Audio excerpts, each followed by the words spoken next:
Hello everyone and welcome back to my channel. My name's Rhiannon and today I'm going to be talking about all of the books that I plan on reading in March.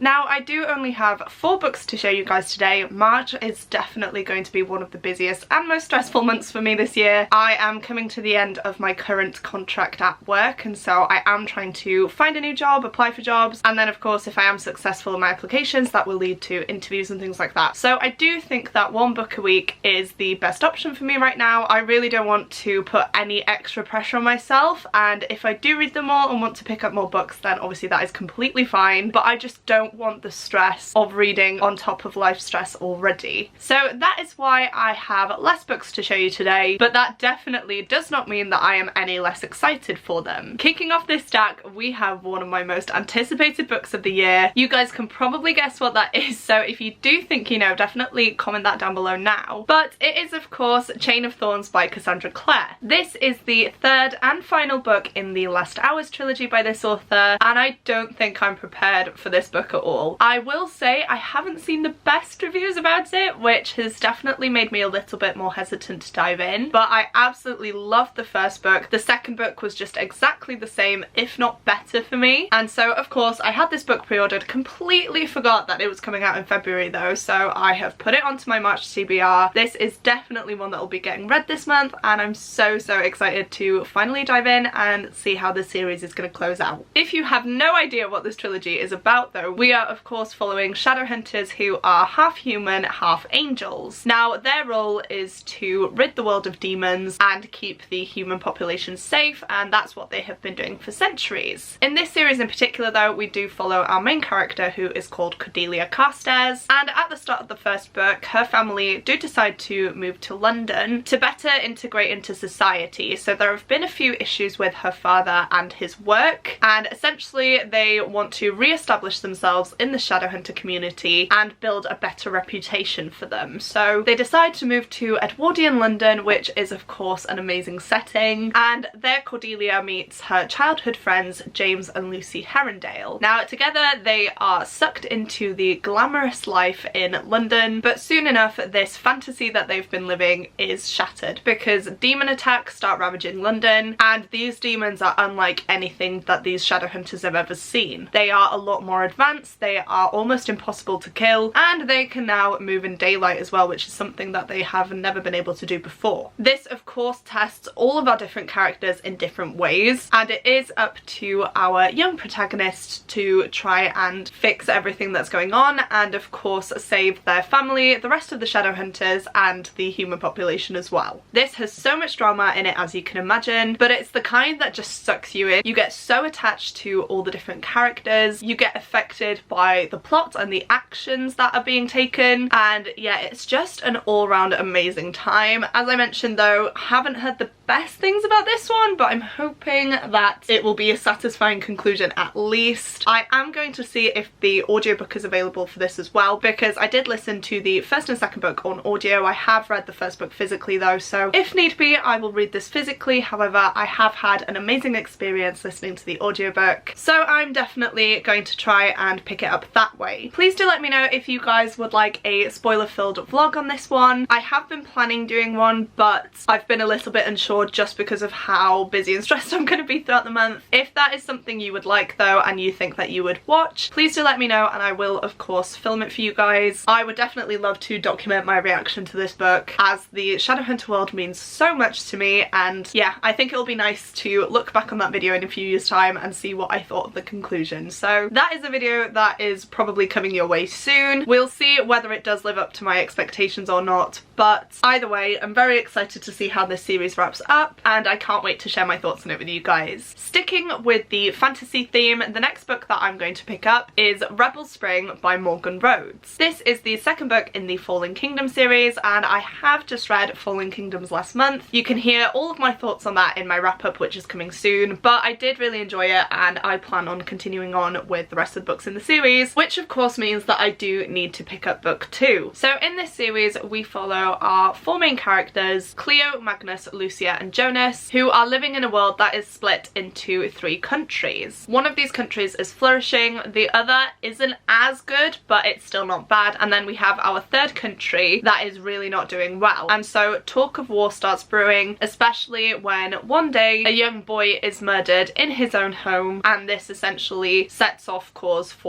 a revolution. These 4 characters soon realise that they have a core part to play in what's going on, and they can either try and aid in this war or try and stop it from happening. And it's all about their lives, what's going on in their respective countries, what is going on in their family, and of course the struggles that they face in this time of unrest. This was definitely a very popular YA series when it first came out. I've heard nothing but amazing things about them, and I can say that I can see the hype. This series is also advertised as a YA Game of Thrones series, which I can definitely vouch for. There is a lot of deaths in these books, a lot of them for political gain, which I don't want to say is refreshing to see it in a YA fantasy, but I feel like a lot of them tend to stray away from the gory stuff. However, this just throws you right in and kind of says, this has happened, get on with it, and that is actually something that I really do enjoy. Something I didn't know diving into these books as well is that it does feature a lot of magic. We have Elementia, which is earth, fire, water and air magic. We definitely didn't see a lot of that in the first book, but I'm hoping that throughout the rest of the series we will definitely see that develop, as that is definitely a big and important element in this world. As you can tell, I really did enjoy the first book. I can't wait to dive into this one. I honestly was debating picking it up straight away, but I did decide to prioritise my February TBR, so this has made it onto this month's TBR, which I'm not mad about. I'm very excited to continue on with the series and see what the characters are now doing. It is a 6-book series, so there will probably be another book on my TBR next month, and I'm just really loving being immersed in another fantasy world in a new book series, because I haven't felt that in a long time. And so yeah, very excited to dive into this one, and I can't wait to share my thoughts on it with you guys. The next book I plan on reading is 9 Liars by Maureen Johnson. This is the newest Truly Devious book. It is a standalone novel, so it's not part of the core trilogy. However, it does follow the same characters, but of course we have a different mystery. So in this one we are once again following Stevie Bell, and she has just solved one of the top unsolved cases of the century. She should definitely be feeling amazing after this. However, all she feels is a little bit lost. Her boyfriend is away, her friends seem to be more interested in their college applications than wanting to spend time with her, and so because of this she is in a little bit of a rut.